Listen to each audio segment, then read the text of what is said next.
Python dilində yazılmış proqram icra olunarkən C dəyişəninin çap olunacaq qiymətinin 43 olması üçün N dəyişəninin klaviaturaya daxil edilə biləcək ən kiçik natural qiymətini müəyyən edin. Deməli, bir dövrümüz var, while dövrümüz var və bunun üzrə C-nin qiymətini tapıb çap eləmişik. İlk öncə baxaq, bir N dəyişəni daxil edilib və C dəyişəni daxil edilib. Bizdə N məchuldur, N-i tapmalıyıq. Və C-nin də ən son qiymətini verib ki, 43-ə bərabərdir. Yəni, dövrün bir baxma sayını bizə ötürüb ki, yəni dövr bu qədər sayda icra olunacaq. İndi o sayı da tapmaq üçün nə edirik? Əvvəlcə alqoritmi sırasıyla icra edək. Deməli, N-i daxil edib məchuldur. Elə N yazaq qalsın. C-yə də deyək 3. İndi gəlirəm while-da.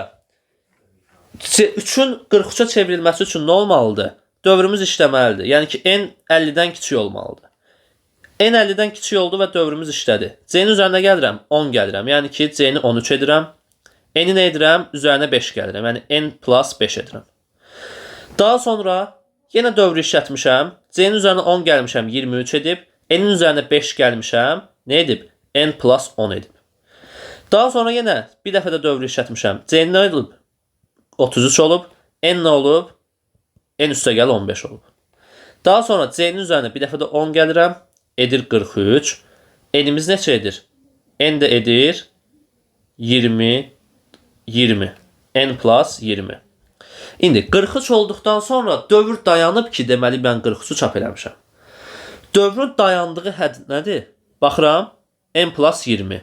Baxın, deməli N plus 20 bu şərti ödəməyib. N plus 20 50-dən kiçik bərabər şərtini ödəməyib. Bu zaman ən aşağı, ən minimum halda N plus 20 nəyə bərabərdir? N plus 20 deməli 51-ə bərabərdir. Deməli N-in də başlanğıc qiyməti 31-ə bərabərdir. Deməli cavabımız nədir? 31.